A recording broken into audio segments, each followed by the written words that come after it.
नमस्कार। हमारे खास कार्यक्रम में आप सभी का स्वागत है। मैं हूं आपके साथ गौरी शंकर। उत्तराखंड में धामी सरकार मदरसों पर कार्रवाई करने का फैसला ले सकती है, क्योंकि धामी सरकार का मानना है कि लगभग 500 जो मदरसे हैं, इन सभी मदरसों को वक्फ बोर्ड नहीं बल्कि शिक्षा विभाग से इन्हें मान्यता मिलनी चाहिए।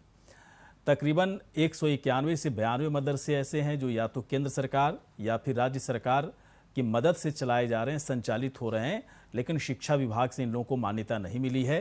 तो पहले ऐसे मदरसों को पहले शिक्षा विभाग से मान्यता लेनी होगी।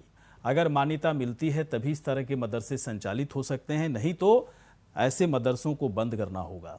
अभी जो मदरसों की संख्या 191 मदरसे ऐसे हैं जिन पर बंद होने की तलवार लटक रही है, यानी कि धामी सरकार कभी भी फैसला ले सकती है कि 191 मदरसों को पहले बंद कर दिया जाए अगर उन्हें मान्यता नहीं मिलती है तो, और बाकी जो मदरसे हैं उन्हें भी कहा जाएगा कि आप लोग जल्दी से शिक्षा विभाग से मान्यता लें।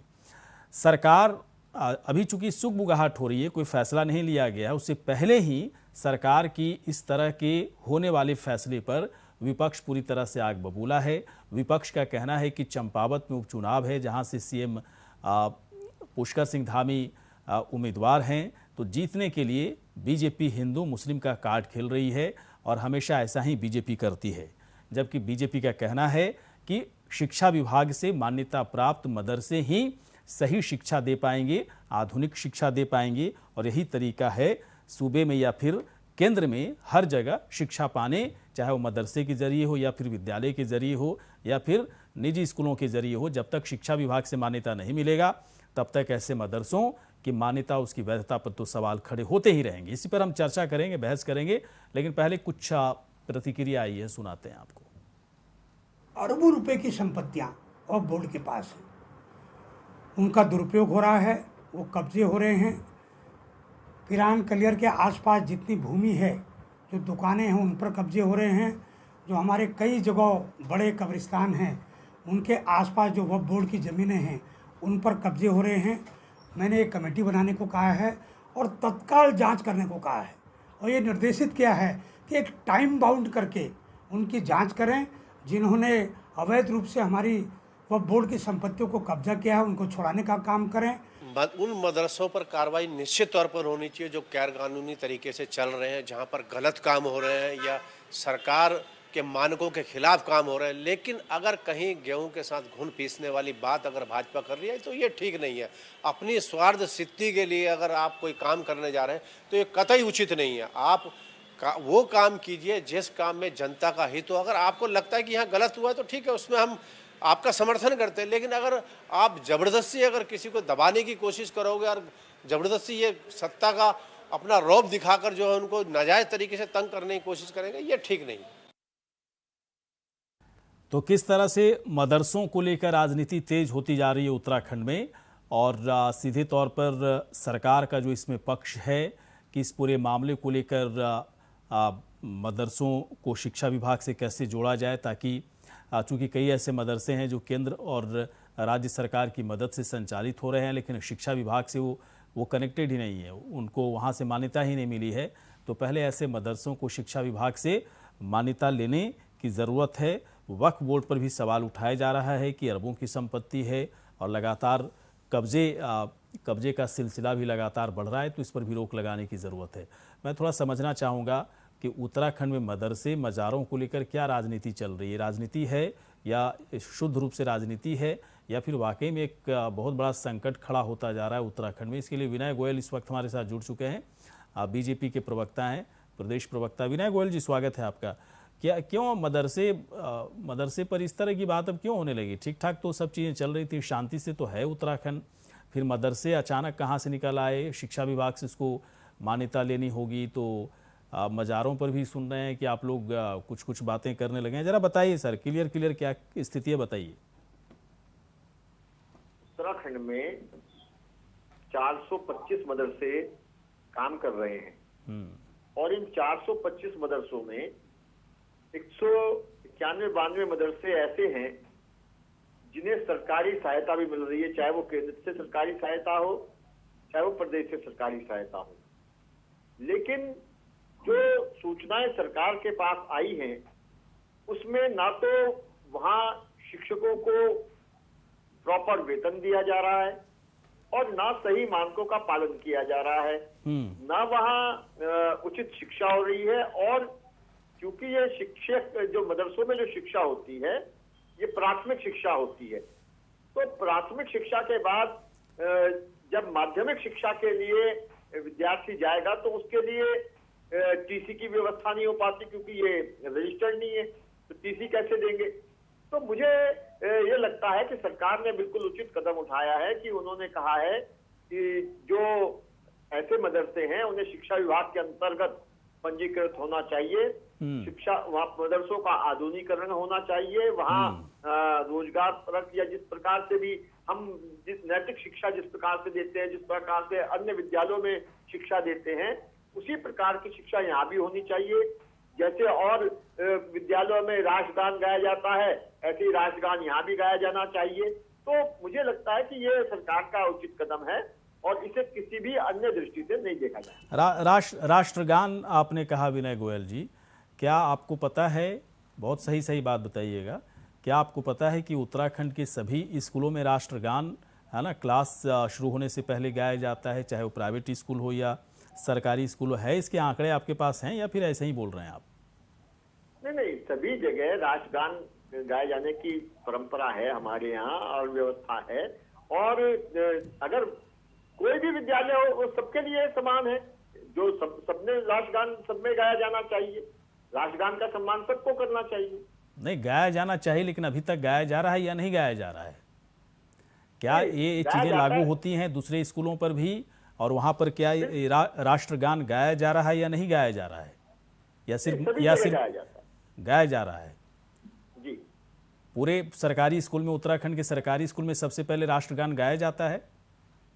सभी जगह गाया जाता है निश्चित रूप से। हमारे पास आंकड़े कि नहीं गाया जाता है सर, कई प्राइवेट स्कूलों में नहीं गाया जाता है। तो ये सिर्फ मदरसे वाली बात नहीं है, इसको सभी जगह लागू कीजिए कि पहला काम राष्ट्रगान ही होना चाहिए। ये सिर्फ मदरसा बोल देने से नहीं होगा, मदरसे के लोग भी गाएंगे, लेकिन पहले इसको ऐसे बोलना पड़ेगा कि हम उत्तराखंड के तमाम स्कूलों में राष्ट्रगान जरूरी कर रहे हैं।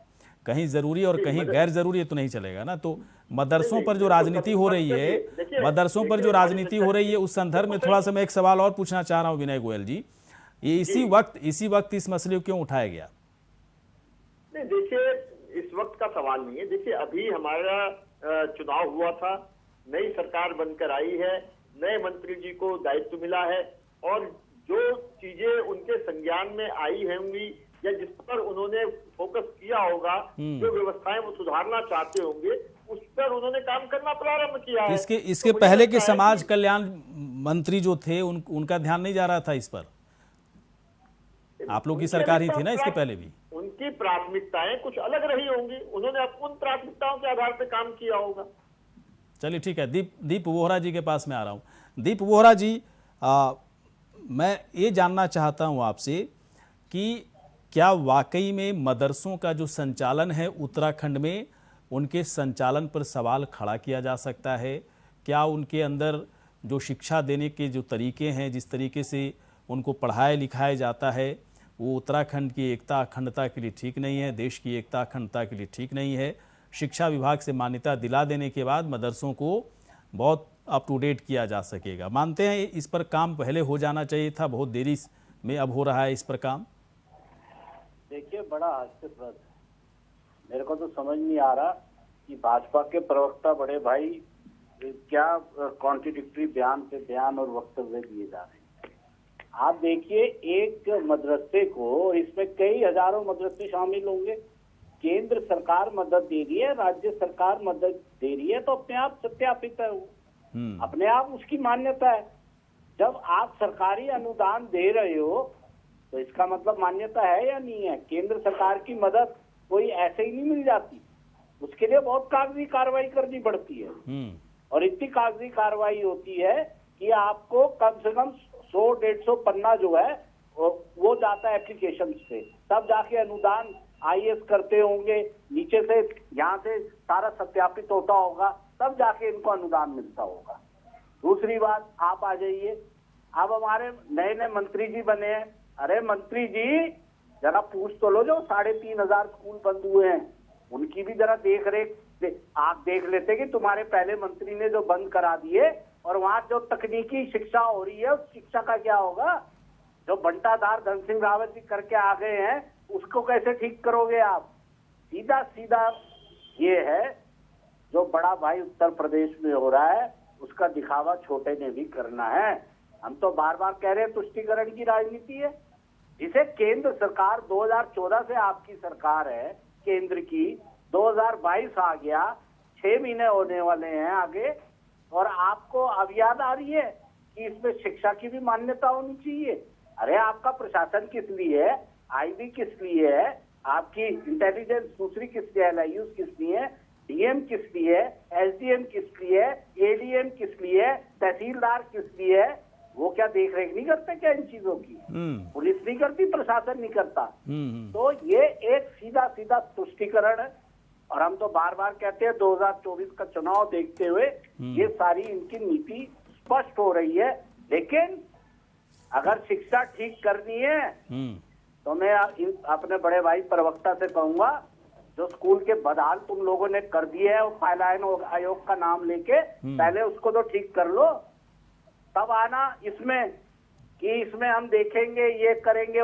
कुछ नहीं करोगे तुम, सिर्फ तुष्टीकरण कर रहे हो, इससे ज्यादा कुछ नहीं कर पाओगे तकनीकी शिक्षा। चलिए ठीक है, समझ गए सर, आपकी बात समझ गए कि आपका एक अलग स्टैंड है मदरसों को लेकर, शायद इसीलिए अब तक कोई काम नहीं हुआ।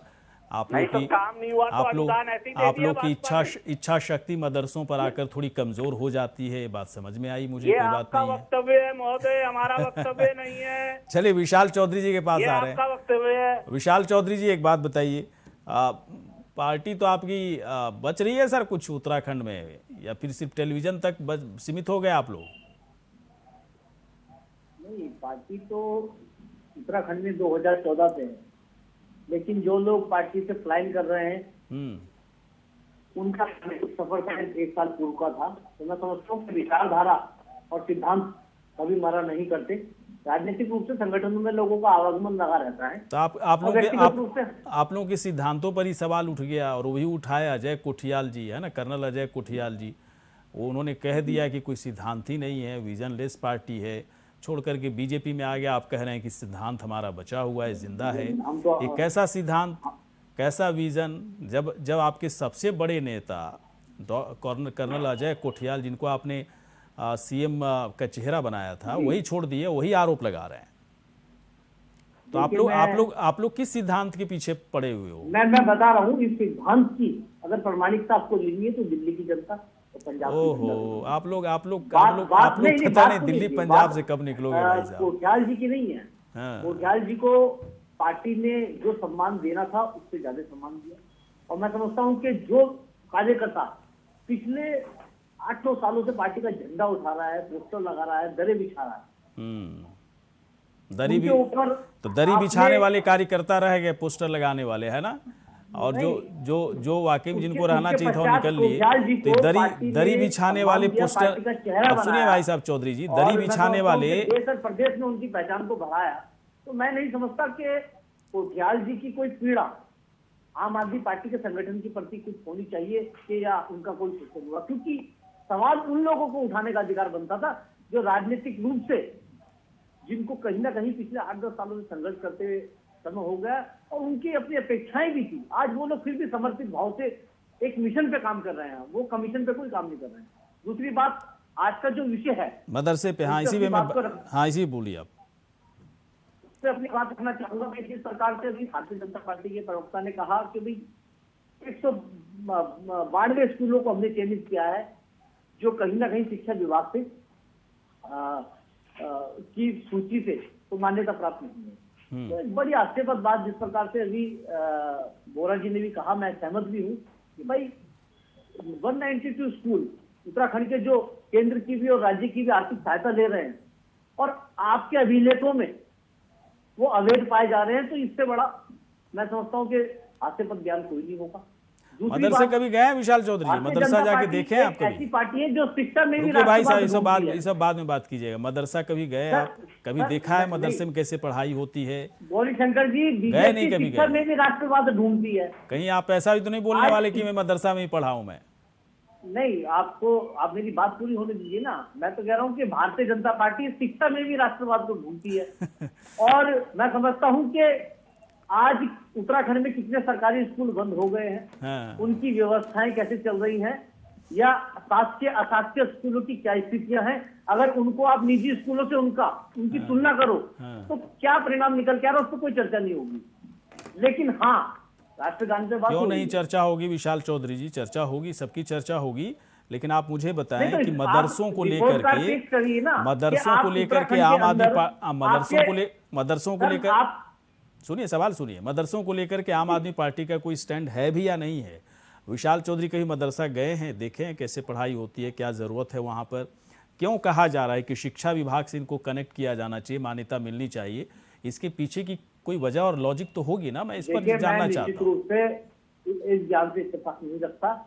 कोई भी मदरसा हो या मतलब कोई भी उनको अन्य खुलेआम शिक्षण संस्थान है, खुलेआम चलाने दिया उनको जाए ना? निश्चित रूप से जो भी वेद प्रक्रिया है उसको अपनाना पड़ेगा, और राज्य सरकार के जो भी मानक है उनको पूरा करना पड़ेगा। लेकिन तो ठीक है, आप 192 मदरसों में पूर्व से ही आप विनय गोयल जी 192 मदरसे पूर्व से ही आर्थिक सहायता प्राप्त कर रहे हैं। हाँ, तो ये बात कहना कि हमारे संज्ञान में नहीं तो है, क्या हो गया अगर या मैं हम सुनिए उन पे सुनिए कार्रवाई सुनिए, अगर करें, तो क्या हो गया? कौन सी ये बड़ी बात तार्किकता है? कहाँ बनती है? आप मुझे बताइए ना। कौन सी बड़ी बात है? मैं तो वोरा जी को भी कह रहा बड़ी हूँ, बात आपको भी सर, कह रहा आप हूँ कह रहे हैं कि कि हमने अगर आपको लोन दिया है, अगर और आप ये कह रहे हैं कि हमारे पास आपका आधार कार्ड नहीं है। आप कैसी बात कर रहे हो? मतलब आपने किसी व्यक्ति को लोन दे दिया और वो कह रहे हैं भाई साहब हम इनका पता नहीं जानते, इनका आधार कार्ड हमारे पास नहीं है, इनका पहचान पत्र हमारे पास नहीं है। भाई आपने किस आधार पर उनको लोन दिया? कोई तथ्य तो होंगे, या कोई प्रक्रिया तो होगी। लोन न कैसे दिया, आपने उधार लोन दे दिया हो सकता या है। अपनी कोई उधार ये तो दिया मैं जा रहा एक था, अभी बात उसको की बात लोन कर रहा हूँ लोन देने की प्रक्रिया में सरकार मैं लाना चाह उदाहरण रही दे है। रहा हूँ ना। उदाहरण, मैं भी उदाहरण नहीं दे रहा हूँ भाई साहब, सहायता दे रहे हैं, मैं भी उदाहरण नहीं दे रहा हूँ कि आपकी अभी सरकारी अभी सुनिए भाई साहब, सुनिए, अभी मदरसों को हो सकता है सूबे की तरफ से और केंद्र सरकार की तरफ से उधार देने की प्रक्रिया हो। सरकार को लगता है कि उधार के प्रोसेस में क्यों मदरसों को लाएं, लोन देने के प्रोसेस में लाएं, तो उसके लिए आधार कार्ड और बाकायदा मान्यता की बात उठ रही है। तो क्या गलत है? चलिए विनय गोयल जी के पास आते। विनय गोयल जी, क्या मैं ठीक बोल रहा हूं? सूचीबद्ध करने की कोशिश हो रही है। देखिए, मैं बता रहा हूं आपको कि वास्तव में जो आपने प्रश्न उठाया कि क्या वास्तव में हमने मदरसों की स्थिति देखी है क्या कभी मदरसा जाना हुआ है क्या? कि मेरा 2-4 कार्यक्रमों में मदरसों में जाना हुआ है, और मैंने जो स्थिति वहां देखी है उससे बहुत ज्यादा निराशा होती है कई बार जाकर, और ये लगता है कि ये जो संस्थाएं हैं कुछ लोगों की जीविकोपार्जन का साधन बन गई हैं। सही बात और है। वो केवल अपनी दुकानें खोले हुए हैं अपने निजी स्वार्थों की पूर्ति करने के लिए, और इसी कारण से ये व्यवस्था बदनाम हो रही है। मेरे मित्र दीप बोरा जी बार बार एक शब्द का प्रयोग कर रहे हैं, तुष्टिकरण तुष्टिकरण तुष्टिकरण। तुष्टिकरण होता क्या, जरा मुझे समझा दें, किसका तुष्टिकरण कर रहे हैं? तुष्टिकरण का मतलब मुझे लगता है या तो अब वो शब्द चयन ठीक नहीं कर पा रहे हैं, या कहना कुछ और चाह रहे हैं, कुछ और कह पा रहे हैं। क्या बोलूं? मुझे लगता है कि क्या किसका तुष्टिकरण हो रहा है इसमें? नहीं, आपको नहीं किसका पता तुष्टिकरण कर रहे हैं? का हो रहा है? आपको नहीं पता? कितने शरीफ है आप? इसका बता दीजिए ना, समझा दीजिए। नहीं, राजनीतिक शरीफ है आप? नहीं, हिटलर क्या ही बोल रहे क्या? नहीं, तुष्टिकरण का मतलब बता दीजिए ना मुझे, तुष्टिकरण का मतलब क्या होता है? जब आपको तुष्टिकरण का हो रहा है नहीं पता तो डिबेट करके क्या फायदा फिर? मैं डिबेट करके क्या फायदा? आपसे ज्ञान मिल जाएगा ना भाई, आप ज्ञान कहीं से भी मिल नहीं, इतना जाएगा। ज्ञानी मत बनो। आपको जो ज्ञान मेरे मिल जाएगा दूसरे मुझे। प्रश्न है, जो मेरे दूसरे प्रश्न है उसका भी जवाब दो। नहीं, तुष्टिकरण का मतलब बता दीजिए ना। आप कह रहे हैं तुष्टिकरण हो रहा है, तुष्टिकरण हो रहा है, प्राथमिक किसका तुष्टिकरण हो रहा है? तुष्टिकरण का मतलब क्या होता है? रही है। कभी अंदर गए हो? कभी अंदर गए हो? प्रसाद विद्यालय जो अरे भैया, तुष्टिकरण का बता दो। आपने 4 बार तुष्टिकरण बोला अपने पिछली बार। बिल्कुल बोला। तुष्टिकरण का मतलब बता दो, और तुष्टिकरण क्या, किसका तुष्टिकरण है ये समझा दो मुझे। अभी क्या हो रहा है सारे देश में, समझ नहीं आ रहा? नहीं बता। अरे तुष्टिकरण की बात कर रहा हूं, क्या तुष्टिकरण का क्या मतलब होता है? किसका तुष्टिकरण हो रहा है? अरे तो भैया अपने स्कूल भी तो देखो, जो सरकार के अंडर आते हैं वहाँ क्या हाल है? तुष्टि अगर आप अपनी कहीं भी बात नहीं बता समझा पा रहे हो दीप भाई, तो क्या मदरसे में कौन पढ़ता है? आपके बच्चे पढ़े मैंने कहा आप आपसे ज्ञान प्राप्त कर लेता हूँ मैं भी हिंदू समाज का हूँ, आप भी हो। आपके बच्चे पढ़े हैं मदरसों में? आपके बच्चे पढ़े हैं? अरे भैया मैं तुष्टिकरण मुस्लिम समाज के पढ़े हैं ना? तुष्टिकरण कहा, मुस्लिम समाज के पढ़े हैं ना? भाई साहब वोरा समाज जी क्या आपको तकलीफ हो रही है कि आपके बच्चे मदरसे में नहीं पढ़े? मैं हिंदू समाज से आता हूँ, वहाँ मुस्लिम समाज के बच्चे तो जाते फिर ये हैं। सवाल क्यों पूछ रहे हैं? हिंदू समाज या मैं हाँ, भी तो हिंदू हूँ, तुष्टिकरण बोल क्या रहे हैं ना हमारे आपको बच्चे भी? मदरसे में पढ़ने के लिए जाएंगे हाँ। या विशाल चौधरी के बच्चे मदरसे में पढ़ने के लिए जाएंगे? नहीं नहीं तो ये जाएंगे। तुष्टिकरण तो की बात कर रहे हैं। मदरसों को अगर धर्म से हटा करके शिक्षा से जोड़ने की अगर कोशिश हो रही है सरकार की तरफ से, तो क्या दिक्कत है? मदरसे को तो मदरसे आपको की नहीं तरह पता क्यों वहाँ लिया जा शिक्षा रहा है? हो रही है? अगर कहीं अनैतिक काम हो रहा है उसके लिए प्रशासन है, नहीं। पुलिस है। अगर ये देश धर्मनिरपेक्ष है, अगर इस हाँ, देश में हाँ। तुष्टिकरण की एंकर राजनीति महोदय, नहीं आज करनी आपको भी है। धर्मनिरपेक्ष याद आ गया, बधाई। मैं तो आपको भी बधाई देता हूँ, पहला चैनल बोला ये देश हाँ। धर्मनिरपेक्ष है 2014 के बाद। तो आप ही लोग जिसके बनाए लिए मैं ना? ताली बजाता हूँ। आप ही लोग कानून बनवाए थे कि धर्मनिरपेक्ष देश जी, है, जी। इसलिए बोल रहा मैं हूं। नहीं बनाया था, संविधान है। तो मुझे संविधान है। मुझे बधाई देने की जरूरत नहीं है। बाबा साहेब अम्बेडकर, ये मुझे बधाई उनका देने की संविधान जरूरत नहीं है। मैं कोई पहली बार इस शब्द का प्रयोग नहीं कर रहा। गौरीशंकर कोई पहली बार शब्द का प्रयोग नहीं कर रहा, मुझे बधाई दे रहे हैं। धर्मनिरपेक्ष नहीं है। धर्मनिरपेक्ष देश है ना ये। तो यहाँ पर संविधान में अगर शिक्षा में भी धर्मनिरपेक्षता अगर बनाने की कोशिश हो रही है तो क्या दिक्कत हो रही है आपको? अरे साहब, वहाँ एसी लगे, अच्छे अच्छे सुलभ शौचालय बने, वहाँ बच्चों के लिए आया आए, वहाँ छोटे बच्चों के लिए दूसरे ब्रदर्स जो होते हैं वहाँ लगाए जाएं, अच्छा है। उनको भी एक अच्छा माहौल बने, मुस्लिम समाज आगे बढ़े, उसमें हिंदू समाज भी जाके पढ़े। हम तो चाहते हैं, हमने कब मना किया? लेकिन ये बार बार अभी तो आप कहे कि हमारे बच्चे क्यों पढ़ेंगे, हम तो हिंदू हैं। तुष्टिकरण क्या होता है? अभी तो आप बोल रहे थे हमारे बच्चे क्यों जाएंगे मदरसे में। बताइए ना। अभी आप वोरा जी कह रहे थे हमारे बच्चे मदरसे में क्यों पढ़ेंगे, और दूसरों को सलाह दे रहे हो कि नहीं हिंदू के बच्चे ही मदरसे में जाके पढ़े, अच्छा लगेगा आपको। ऐसा ये कैसी राजनीति कर रहे हैं भाई साहब आप लोग? अरे भैया, आप अपना वक्तव्य ना मेरे पे मत जोड़ा करो। आप अपनी बात, अभी तो आपने बोला ना वोरा साहब, अभी तो आपने कहा ये आप बोलिए गोयल साहब, बोलिए क्या बोलना चाह रहे हैं? आपकी बात है, मेरी बात नहीं, गोयल जी बोलेंगे आपको। गोयल जी बोलिए। जी जी, मुझे ये लगता है कि भारतीय जनता पार्टी की सरकार की स्पष्ट मंशा ये है कि जो पैसा जिस काम के लिए दिया जा रहा है वो उसका सदुपयोग होना चाहिए। अगर उसका जिस काम के लिए पैसा दिया जा रहा है वो उस काम में प्रयोग नहीं हो रहा तो निश्चित रूप से ऐसे मदरसों की मान्यता समाप्त की जानी चाहिए। दूसरी बात, जो अन्य मदरसे हैं जिन्होंने मान्यता नहीं ले रखी है और वो वहां पर अगर प्रॉपर शिक्षा व्यवस्था नहीं हो रही है और वहाँ जो हमारे नौनिहाल हैं जो वहाँ शिक्षा प्राप्त कर रहे हैं उनको भविष्य की शिक्षा के लिए उनके लिए प्रॉपर रास्ते नहीं खुल रहे हैं, तो उनकी भी चिंता हमारी सरकार करना चाहती है, कर रही है। और वहां पर सभी के लिए अच्छी शिक्षा व्यवस्था और मॉडर्न शिक्षा व्यवस्था की बात कर रही है। इसके लिए माननीय मंत्री जी ने अपनी चिंता व्यक्त की है और इसके लिए जांच की बात की। अच्छा, आज ठीक है। चौधरी जी से एक सवाल, बहुत 1 मिनट में जवाब दीजिएगा। चौधरी, एक बात बताइए चौधरी, मदरसों पर ठीक है स्टैंड अभी आप लोग क्या रखिएगा? अभी तो पार्टी बिखरी हुई है पूरी तरह से। मुझे एक बात बस जानना है, जिन मुद्दों पर चुनाव लड़े आप विधानसभा का, वो मुद्दे हैं जिंदा या कुछ नया सोच रहे हैं आप लोग उत्तराखंड में, ताकि कांग्रेस और बीजेपी को अलग तरह की राजनीति करने का मौका न दिया जाए, आपकी राजनीति लोगों को पसंद आए? देखिए, जो विषय उत्तराखंड के संबंध में आम आदमी पार्टी ने पहले उठाए, उत्तराखंड के हितों में पहले उठाए, आज भी हम उन विषयों पे कायम हैं। वो अलग विषय है कि जनता ने अपना जनादेश हमें नहीं दिया, लेकिन जो उत्तराखंड की मूलभूत समस्याएं हैं हमने उन पे प्रबलता के साथ पहले भी अपनी बात को रखा है, आगे भी रखेंगे। और साथ में मैं एक बात बता देना चाहता हूँ कि जो आज का डिबेट का जो शीर्षक है वो विषय किसी धर्म से जुड़ा हुआ विषय नहीं है। आज शिक्षा के स्तर की बात हो रही है। मैं बता देना चाहता हूँ कि धार्मिक आधार पे कोई भी व्यक्ति अपने बच्चे को स्कूल में पढ़ने नहीं भेजता है। उसका एक उदाहरण दे देना चाहता हूँ कि उत्तराखंड एक एजुकेशन हब है। उत्तराखंड की जो एकेडमिक क्वालिफिकेशन है वो देश नहीं विदेशों में उसके चलते हैं। और आप समझ सकते हैं कि उत्तराखंड में देहरादून जो जगह है, मैं जितने महत्वपूर्ण स्कूल है देहरादून में, आप मुझे सुन पा रहे हैं? उत्तराखंड के राजधानी देहरादून में जितने बड़े स्कूल हैं ईसाई मिशनरीज के, आरएसएस के नेताओं के बच्चे वहां पढ़ते हैं, भारतीय जनता पार्टी के नेताओं के बच्चे वहां पढ़ते हैं।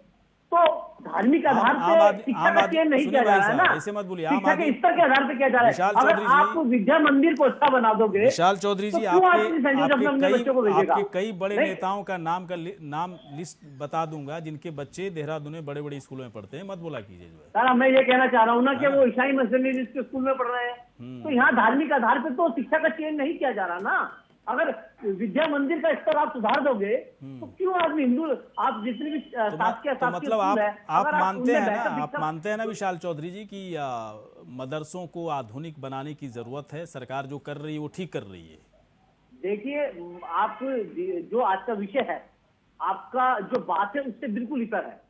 बात ये चल रही है कि 192 मदरसे जो वैध है या अवैध है, इस पर भारतीय जनता पार्टी के मंत्री ने अपना स्टेटमेंट दिया, जबकि उसका मैं पूर्ण रूप से खंडन करता हूं कि जिन मदरसों को आप आर्थिक सहायता प्राप्त कर रहे हैं, दे रहे हैं, आपकी केंद्र सरकार भी, राज्य सरकार भी, डबल इंजन की सरकार है, उसको आप जरूरत नहीं कैसे बोल रहे हैं? उसको जरूरत नहीं है शिक्षा विभाग से कनेक्ट करने की, ये कहना चाह रहे हैं आप? अगर आपसे सरकारी खजाने से उनको सहायता प्राप्त हो रही तो वो अवैध कैसे हो गए? आप मुझे बताइए। समझ में आ गया भाई साहब, समझ में आ गया आम आदमी पार्टी क्या सोचती है मदरसों के बारे में, कांग्रेस की क्या सोच है, बीजेपी की क्या सोच है। वैसे मेरा ऐसा मानना है, मदरसे सुन करके ही ऐसा लगता है ना कि एकदम से घोर धार्मिक शिक्षा वहाँ पर दी जाती है। इस कॉन्सेप्ट को बदलने की ज़रूरत है। कोई सरकार बेहतरीन काम कर रही, करने दीजिए, है ना। सरकार शिक्षा में हस्तक्षेप करना चाहती है अच्छे के लिए तो करने दीजिए। मदरसों का अगर आमूलचूल परिवर्तन होता है तो ज़रूरत है उसकी, देश को ज़रूरत है। मदरसे को बदनाम ना कीजिए, क्योंकि बदनामी ज़्यादा है मदरसों के साथ जुड़ा हुआ, अच्छाइयाँ कम है, इसलिए इस पर राजनीति अगर होगी तो मदरसे और बदनाम होंगे। आप तीनों यहाँ पर आए, शुक्रिया, धन्यवाद। इसी के साथ खास कार्यक्रम इतना ही, नमस्कार।